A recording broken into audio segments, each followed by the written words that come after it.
Hi everyone, this is knowledge topper और आज की इस वीडियो में हम आपके लिए एक बहुत ही इम्पोर्टेंट टॉपिक लेकर आए हैं जो कि आपके पेपर्स में काफ़ी इम्पोर्टेंट सवाल किया जाता है। इससे ऐसे भी पूछा जाता है एंड सीएसएस में भी जो है वो काफ़ी इम्पोर्टेंट टॉपिक है एनर्जी क्राइसिस इन पाकिस्तान। और पाकिस्तान इकोनॉमिक पॉलिसी हो जाए या इकोनॉमिक्स ऑफ पाकिस्तान हो जाए, तो इसके अंदर ये सवाल मोस्ट कॉमनली जो है वो पूछा जाता है।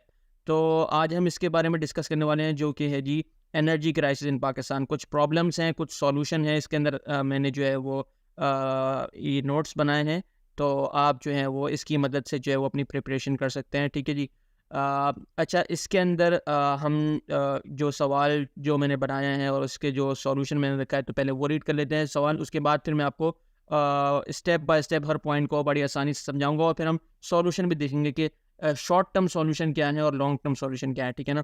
तो सवाल जी हमारा ये है कि energy is vital to any country's economy. बिल्कुल जी, सारी प्रोडक्शन हमारी जो है वो होती है एनर्जी के ज़रिए। एंड हमारी सारी ट्रांसपोर्टेशन प्रोडक्ट्स एक तरफ से दूसरी तरफ जा रहे हैं, तो एनर्जी हमारे फ्यूल वगैरह का कंजम्पशन होता है, तो काफ़ी इंपॉर्टेंट है। बिल्कुल सही बात है। And Pakistan energy industry is constantly in crisis. ये भी बिल्कुल सही बात है कि भाई हमारी जो पाकिस्तान की इंडस्ट्री है एनर्जी से रिलेटेड, वो क्राइसिस में है।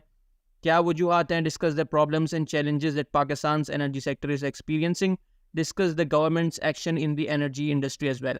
तो बेसिकली इस सवाल में पूछा ये गया है कि आप पहले जो प्रॉब्लम्स या चैलेंजेस हैं वो डिस्कस कीजिए, ठीक है, एनर्जी सेक्टर से रिलेटेड। फिर उसके बाद आप उसके सॉल्यूशन बताइए कि गवर्नमेंट को क्या करना चाहिए, बिकॉज आम आदमी इसके ऊपर कुछ नहीं कर सकता, बिकॉज ये एक एक्सपेंडिचर है गवर्नमेंट का। ठीक है ना। तो गवर्नमेंट जो है वो इसके ऊपर पैसा जो है वो खर्च करेगी, तो गवर्नमेंट को क्या करना चाहिए। तो इसके लिए हमने जो सॉल्यूशन रखे हैं वो हमने शॉर्ट टर्म और लॉन्ग टर्म में रखे हैं, बिकॉज कुछ चीज़ें ऐसी होती हैं जो आपको फॉर करने की ज़रूरत होती है, कुछ चीज़ें ऐसी होती हैं जो कि आपको लॉन्ग टर्म करने की ज़रूरत होती हैं। तो आइए चलिए स्टार्ट करते हैं इस वीडियो को। ठीक है जी। तो अगर हम बात करें प्रॉब्लम्स की, ठीक है ना। अच्छा, इस वीडियो को आपने पूरा देखना है। अगर पूरा नहीं देखेंगे तो आपको समझ में कुछ नहीं आएगा, क्योंकि इससे ही रिलेटेड मैंने जो है वो सॉल्यूशन भी रखे हैं, ठीक है ना, और काफ़ी इंपॉर्टेंट सॉल्यूशन भी रखे हैं। तो आप वीडियो को पूरा देखिएगा तभी आपको समझ में आएगा, नहीं तो आपको सही तरीके से समझ में नहीं आएगा। अच्छा, सबसे पहला जो हमारे पास बहुत ही अहम मसला कि हमारे पास दो कि बिजली जो है वो सही तरीके से प्रोड्यूस हो रही है। हमारे पास जो डिमांड है बिजली की, वो इस वक्त जो है वो आप समझे कि तकरीबन कुछ 25,000 के लगभग जो है हम प्रोड्यूस कर रहे हैं, और जो हमारे पास डिमांड है वो 22,000 की है। ठीक है ना। जैसे कि इस पैराग्राफ में भी लिखा है कि दो as per the installed capacity of power generation in this the supply has reach up to 37,042 megawatt recently, that has exceed the maximum demand of power consumption in Pakistan, but still because of the less capacity in transmission lines, Pakistan energy sector can only produce 22,000 megawatt. This led to a deficit of about 3,000 megawatt of power generation, which can be observed in a high demand season of hot summers where the consumption has reached to its maximum capacity. Pakistan के पास basically storage के लिए बिजली के लिए जगह नहीं होती, ठीक है ना। तो आपके पास जितनी ट्रांसमिशन लाइंस होती हैं उसके थ्रू जो है वो बिजली पास होती है। तो सबसे बड़ा अहम मसला पाकिस्तान का यही है कि भाई दो के हमारी जो सप्लाई है वो एक्सेस में है, यानी कि जो हमारी डिमांड है वो 25,000 है, तो हमारी जो सप्लाई है वो ज़्यादा है, लेकिन हम उसको ट्रांसमिशन लाइन में रन नहीं कर पा रहे, बिकॉज ट्रांसमिशन लाइन जो है हमारी कम है। और इसका जो देखिए सर्दियों के टाइम पे जो है वो इतना पता नहीं चलता, बिकॉज जो आपकी डिमांड होती है वो कम हो जाती है, ठीक है ना, तो वो आपकी 22,000 पे मैच कर जाएगी। लेकिन ट्रांसमिशन लाइन जो बेसिकली हमारे पाकिस्तान के अंदर अगर हम बात करें तो वो कम है, और ये आपको पता है कि जो गर्मियों का सीज़न आ जाता है तो उसमें डिमांड बढ़ जाती है इसकी, ठीक है ना, बिजली की। तो ये एक बहुत बड़ा मसला है कि हमारे पास ट्रांसमिशन लाइन नहीं है, जिसकी वजह से जो है वो हम बिजली की शॉर्टेज का जो है वो सामना करना पड़ा है। तो सबसे अहम मेन रीज़न जो है वो सबसे ऊपर रखा हुआ था मैंने। इसके अंदर ये है कि भाई जैसे कि अगर मैं आपको एग्जांपल देके बताऊं कि ट्रांसमिशन लाइन का प्रोसेस क्या होता है, तो समझे कि आपके पास एक वाटर टैंक है और पीछे से पानी जो है वो मेन जो आपका सप्लाई है, जैसे कि वाटर बोर्ड सप्लाई कर रहा है, तो बस आपके घर के अंदर जो है वो जो भी पाइप वगैरह रोड पे बिछे हैं उसके थ्रू आ रहा है, और आप बस नल में जो है नल खोलते हैं और इस्तेमाल करते हैं। कोई वाटर टैंक नहीं है इसके अंदर, ठीक है ना। तो बिजली का भी बिल्कुल सेम यही है कि भाई स्टोरेज नहीं है, कोई वाटर टैंक नहीं है बिजली को स्टोर करने के लिए। जो बिजली आ रही है बस वो डायरेक्ट जो है वो सप्लाई की जा रही है। तो एक ये बहुत बड़ा अहम मसला है कि स्टोरेज नहीं है बिजली की, जिसकी वजह से जो है वो आपके पास कैपेसिटी जो है वो ट्रांसमिशन लाइन के अंदर कम है, जो कि आपकी ओवरऑल बिजली की डिमांड को जो है वो मीट नहीं कर पा रही है। दूसरा main issue circular debt issue, इसके ऊपर आप थोड़ा सा मुताला कीजिए, थोड़ा सा आर्टिकल पढ़िए, तो आपको अंडरस्टैंड कर सकते हैं कि क्या इसका बेसिकली मेन पर्पज़ है। लेकिन मसला ये है, मैं अगर आपको बताऊं कि पाकिस्तान के अंदर जो है वो जो बिजली ली जाती है, ठीक है ना, जैसे बाहर के मुल्कों से, तो एक हमारे पास इदारा है, पाकिस्तान का जो मेन इदारा है। अब होता ये है कि बिजली जो है वो काफ़ी हम इंपोर्ट करते हैं और महंगी बिजली है, ठीक है ना। तो बहुत सारे जो हमारे पास कंज्यूमर्स हैं या डिस्ट्रीब्यूशन कंपनीज़ हैं, तो वो जो है ना वो जो बेसिकली वो पीछे जो है वो पेमेंट नहीं कर पाते, जो हमारे पास इदारा है उसको पेमेंट नहीं कर पाते, जिसकी वजह से जो हमारे पास जहाँ से हम बिजली इंपोर्ट करते हैं, तो हम जो है वो फिर ओवरऑल जो है हमारे जो डेट हैं एनर्जी से रिलेटेड वो काफ़ी बढ़ रहे हैं। तो ये एक बहुत बड़ा प्रॉब्लम है कि ऑब्वियसली बिकॉज कि आपकी कॉस्ट ऑफ प्रोडक्शन काफ़ी हाई है, और आपकी अगर एक बंदा जो है वो लेट्स से कि 15,000 रुपये महीना कमाता है, उसका बिजली का बिल जो है वो 11,000 या 12,000 आएगा, तो ऑब्वियसली वो डिफ़ॉल्ट ही करेगा, तो और क्या करेगा। तो ये एक काफ़ी अहम रीज़न है कि कंज्यूमर्स भी डिफ़ॉल्ट कर जाते हैं, इवन कि डिस्ट्रीब्यूशन कंपनीज़ जो हैं वो भी जो है वो डिफ़ॉल्ट कर जाती हैं। तो ये एक काफ़ी बड़ा अहम मसला है कि भाई बिजली तो थोड़ी बहुत फिर भी जो मिल रही है, लेकिन उसके पैसे जो है वो रिकवर नहीं हो पा रहे, बिकॉज़ कि आपकी जो बिजली है वो इम्पोर्ट होके आ रही है और उसका कॉस्ट जो है वो काफ़ी हाई है। सिमिलरली तीसरा पॉइंट भी इससे रिलेटेड है कि भाई high cost of production electricity की है, जिसकी वजह से जो है वो एनर्जी जो है वो प्राइसेस जो है वो एनर्जी की काफ़ी हाई हैं, और इवन के and consumer industrialist firms distribution companies ये जो है वो डिफ़ॉल्ट कर जाती हैं, एंड कि जो है वो ओवरऑल फिर डेट बर्डन जो है वो कंपनीज पे इंक्रीज़ होता है, और फिर उसका एक सडन इम्पैक्ट जो है ओवरऑल सप्लाई चेन पर जाता है। जो कि आप जिस कंपनी से जो है वो बिजली इंपोर्ट कर रहे हैं बाहर से, तो फिर आप ऑब्वियसली अपनी पेमेंट्स नहीं करेंगे, तो आप एज अ डिफ़ॉल्टर कहलाएंगे, यानी तो फिर आपका जो सर्कुलर डेट है वो आपका मुसलसल जो है वो आपका जो है वो इंक्रीज़ होता जा रहा है। उसके बाद हमारे पास जो चौथी मेन वजह है वो है पॉलिटिकल इंस्टेबिलिटी। सबसे अहम मसला मैं इसको करार दूंगा कि पाकिस्तान और बांग्लादेश में क्या डिफरेंस है।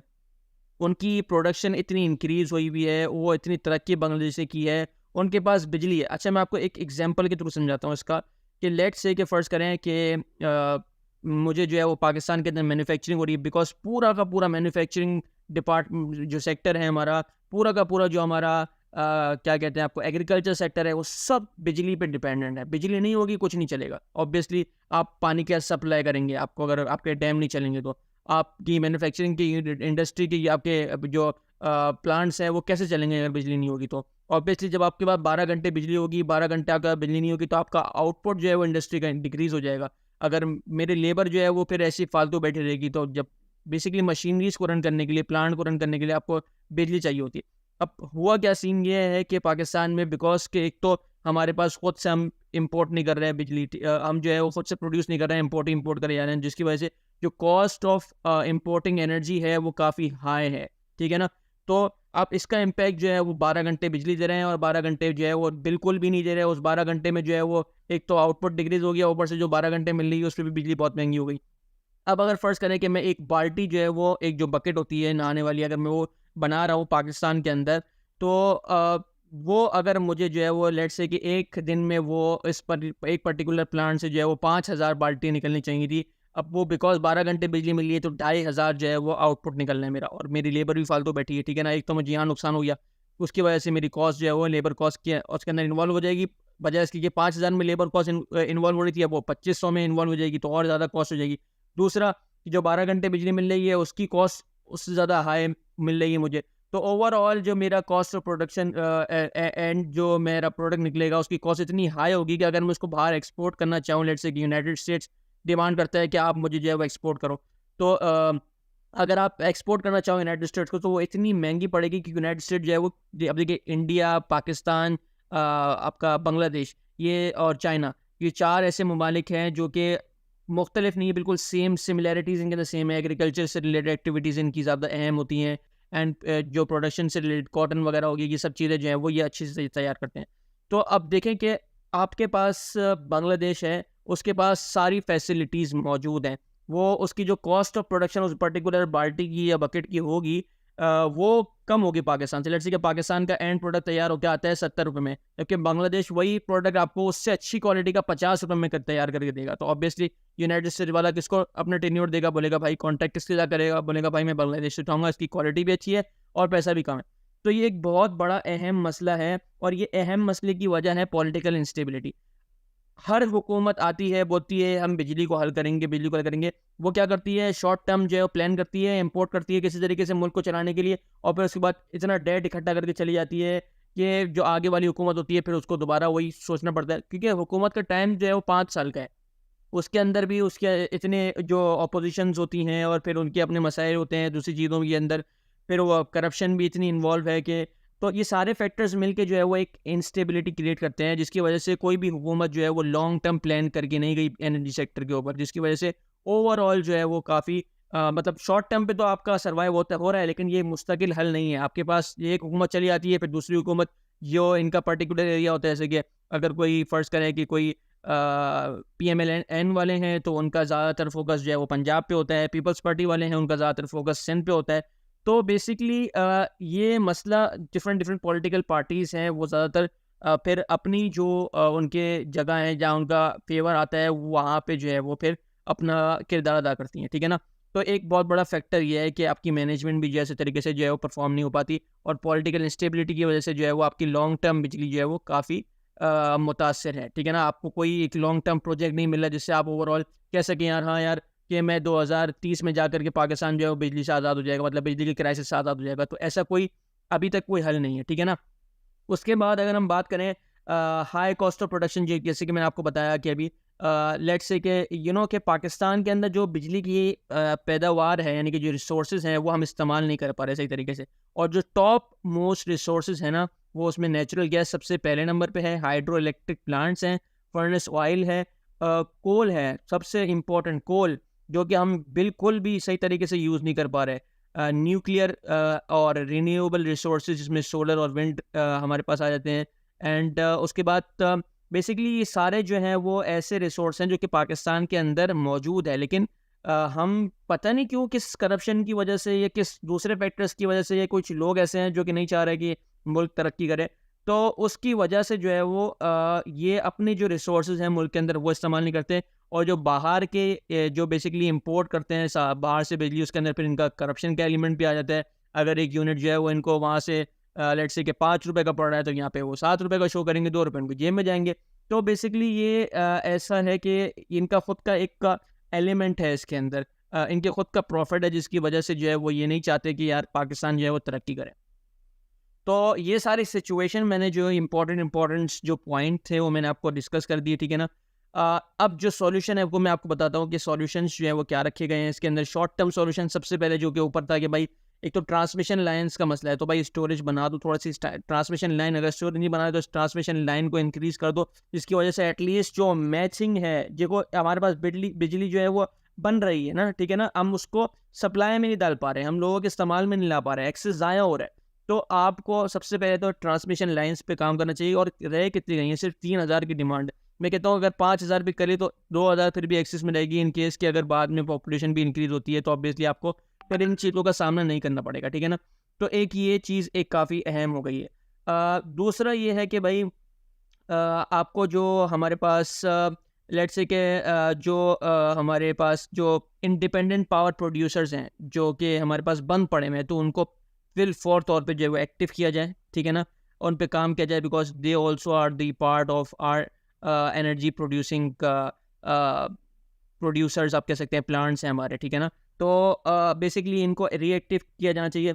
सबसे अहम चीज़ यहाँ पर कि आपको इंपोर्ट से अपनी डिपेंडेंसी ख़त्म करनी पड़ेगी। अगर इंपोर्ट से डिपेंडेंसी ख़त्म नहीं करेंगे तो आपका जो मैन्युफैक्चरिंग है, आपके एक्सपोर्ट हैं, वो कभी भी नहीं बढ़ पाएंगी, बिकॉज कि आप जो इंडस्ट्री को जितनी महंगी बिजली दे रहे हैं उसमें वो कंपटीशन की वजह से जो है वो मार खा जाएगा आपका इंडस्ट्रियलिस्ट, तो वो कभी भी आपकी तरक्की नहीं हो पाएगी। तो आपने जो है वो फोकस करना है कि सस्ती से सस्ती बिजली पैदा करने के लिए कुछ ना कुछ इकदाम करें, और कोयला जो है वो आपके पास भरा पड़ा हुआ है पाकिस्तान के अंदर, अल्लाह मियां ने ख़जाना दिया है कोयले का, आप कोयले को इस्तेमाल करें और उससे बिजली पैदा करें, और आप अपनी डिपेंडेंसी ख़त्म करें। मैं ये नहीं कहता कि एकदम से आप स्विच कर जाएँ, आप जो है वो रेशो बनाएं, आप थोड़ा थोड़ा आप इम्पोर्ट सॉल्यूशन जो है ना वो ये एनर्जी का जो लॉन्ग टर्म सॉल्यूशन होते हैं, जो पुराने पुराने सॉल्यूशन होते हैं, वो एकदम से छू मंतर सही नहीं हो जाते। उसके लिए आपको थोड़ा थोड़ा करना पड़ता है, जैसे कि आपने थोड़ा परसेंटेज इंपोर्ट करी बिजली को for the short period of time, but आपका फोकस होना चाहिए कि मैं लॉन्ग टर्म इसका सॉल्यूशन तैयार करूं ताकि पाकिस्तान को फ़ायदा हो, ठीक है ना। तो इसके लिए आप शुरू शुरू में थोड़ा थोड़ा आप इंपोर्ट भी करते रहें एंड अपने प्रोजेक्ट पे भी काम करते रहें, आप कोर रिसोर्सेज पे काम करते रहें, वहाँ से थोड़ा सा डिपेंडेंसी ख़त्म करें इम्पोर्ट अपनी इम्पोर्ट जो आप कर रहे हैं एनर्जी उसके ऊपर से, ठीक है ना। एक तो ये हो गया। उसके बाद हमारे पास जो है प्रॉपर प्लानिंग होनी चाहिए, ठीक है ना, जो कि हमारे पास एनर्जी डिस्ट्रीब्यूशन सिस्टम के अंदर कि भाई मुझे कहाँ पर ज़्यादा बिजली की ज़रूरत है, किस एरिया में कब देनी है, किस एरिया में कब नहीं देनी है, कहाँ पर फिर आप देखें कि भाई मुझे मतलब ओवरऑल आपकी प्लानिंग करनी चाहिए। आप देखें कि यार एक पर्टिकुलर सिटी है जहाँ पर इंडस्ट्रीज़ की जो है वो हमारे पास काफ़ी ज़्यादा इंडस्ट्रीज़ और वहाँ से पाकिस्तान को ज़्यादा से ज़्यादा सपोर्ट मिलेगा। तो ऑब्वियसली इन शॉर्ट फॉल आपको चाहिए कि भाई आप उन इंडस्ट्रीज़ को तो एटलीस्ट जो है वो कुछ ना कुछ करके जो है वो प्रोवाइड करें सस्ती बिजली, ताकि वो आपको तरक्की दें। वो आपको तरक्की देंगे तो आप फिर इस पे एक्सपेंडिचर मज़ीद इंक्रीज़ कर सकते हैं, ठीक है ना। तो एक तरीके की इन्वेस्टमेंट है ये। और basically regular check and balance होना चाहिए। ये होता है कि एक दफ़ा पावर प्लांट लगा दिया बस उसको भूल गए, फिर उसके बाद क्या उसके अंदर चोरी चकारी हो रही हैं या करप्शन हो रही है वो सब भूल जाते हैं। तो ये प्रॉपर आपको चेक करना पड़ता है, चेक एंड बैलेंस लेना पड़ता है रेगुलर बेसिस पे कि भाई एनर्जी कहाँ जा रही है, किस तरीके से करना है, आगे कितना कंजम्पशन होने वाला है, उस हिसाब से हमें सारी तैयारी करनी होती है। आपकी प्लानिंग होती है इसके अंदर, फ्यूचर की प्लानिंग भी होती है। ये नहीं कि बस एक दफ़ा करके छोड़ दिया बस जान छूट गई, आपको प्रॉपर पूरी प्लानिंग करनी पड़ती है। उसके बाद अगर लॉन्ग टर्म प्लान्स की बात करें तो ये सबसे अहम है यहाँ पर, बिकॉज यू नो हमारे पास शॉर्ट टर्म तो सारी चीज़ें हो जाती हैं, हम इंपोर्ट कर लेते हैं तो हमारा काम गुजारा हो जाता है, लेकिन लॉन्ग टर्म असल चीज़ है। अगर अगर हम आज से सोचें कि 2030 में जो है वो हमने ये चीज़ करनी है, तो ये चीज़ करनी है। मतलब आज अगर हम करेंगे, आज अगर हम बीज लगाएंगे तो ऑब्वियसली दरख्त जो है वो हमको 2030 में मिल जाएगा इंशाल्लाह। लेकिन लगाएं तो सही, उसकी देखभाल तो करें, बस ये लगा करके छोड़ दिया ये ख़त्म सारा काम। तो लॉन्ग टर्म एक्शन प्लान्स जो है वो काफ़ी इंपॉर्टेंट है यहाँ पर, जिसमें यहाँ पर मैंने कोल के ऊपर जो है वो कोल बेस्ड पावर हाउसेस के ऊपर मैंने यहाँ पे लिखा है कि इनकी डेवलपिंग के अंदर जो है वो काफ़ी ज़रूरत है काम करने की। तो गवर्नमेंट को चाहिए कि कोल बेस्ड पावर हाउसेस जो है वो उसका जो है वो स्टार्ट करे प्रोजेक्ट्स। और दूसरी चीज़ मैंने ये रखी है कि भाई मेगा प्रोजेक्ट जो है वो लगाए जाएँ, जो आपकी जैसे आपकी नेबरिंग कंट्रीज़ हैं, जो कि फ्रेंडली नेबरिंग कंट्रीज़ हैं, जो कि एक्सटेंसिव हैं एनर्जी के अंदर, ठीक है ना, जैसे कि चाइना हो गया, सऊदी अरेबिया हो गया। तो आप इन कंट्रीज़ की मदद से जो है वो बड़े मेगा प्रोजेक्ट्स लगाएं जो कि आपको लॉन्ग टर्म में फ़ायदा दें, ठीक है जी। उसके बाद मैंने एक और चीज़ रखी कि भाई जो रिन्यूएबल रिसोर्सेज के आप देख रहे हैं आजकल काफ़ी सोलर पैनल्स और विंड बेस्ड जो है वो आपको इलेक्ट्रिसिटी जो कि बेसिकली रिन्यूएबल एनर्जी रिसोर्सेज के अंदर आते हैं, आप थोड़ा सा इनको भी प्रमोट करें। जैसे गाँव देहात वगैरह हैं, इस तरीके से आप इनको प्रमोट करें, थोड़े से आप उसके ऊपर से टैक्सेस वगैरह थोड़े कम करें, ताकि यह है कि ज़्यादा से ज़्यादा जो आपकी बिजली की डिपेंडेंसी है वो ख़त्म हो। लोग भले इंडस्ट्रियलिस्ट जो है वो खुद जो है वो मुख्तार हो जाएँ, वो अपनी जो है वो करें, थोड़ा-सा आप इंसेंटिव्स को प्रोवाइड करें, थोड़ी प्रमोट करें उसको, ताकि रिन्यूएबल जो रिसोर्स है वो आप जो है वो सही तरीके से मैनेज कर पाएँ और आपकी जो ओवरऑल डिपेंडेंसी है वो भी जो है वो कम हो import of cost of high energy, ठीक है जी। तो ये सारे जो जितने भी थे वो पॉइंट्स थे जो कि मैंने डिस्कस करे थे इसके अंदर। उम्मीद है आपको आज की वीडियो पसंद आई होगी। ये सारे हमारे पास एनर्जी मौजूदा क्राइसिस हैं। अगर आपको हमारी आज की वीडियो पसंद आई है तो हमारे चैनल पेज नॉलेज टॉपर को लाइक कीजिए, सब्सक्राइब कीजिए and don't forget to press the bell icon. इसी तरीके से हमने पहले जो है वो एग्रीकल्चर सेक्टर से रिलेटेड जो है वो वीडियो बनाई हुई है। नेक्स्ट वीडियोस में हम एजुकेशन, हेल्थ एंड सर्विस से रिलेटेड जो है वो हम वीडियोस बनाएंगे, जिसमें जो है वो हम और पाकिस्तान से जो मुख्तलिफ इंपॉर्टेंट टॉपिक्स हैं, जो भी प्रॉब्लम्स है, सॉल्यूशन है डिफरेंट सेक्टर्स के, उसको कवर करेंगे। तो ये थी आज की वीडियो। उम्मीद है आपको पसंद आई होगी। अगर पसंद आई है तो हमारे चैनल पे नॉलेज टॉपर को लाइक कीजिए, सब्सक्राइब कीजिए and don't forget to press the bell icon. अपना बहुत ख्याल रखिएगा। अल्लाह हाफिज़।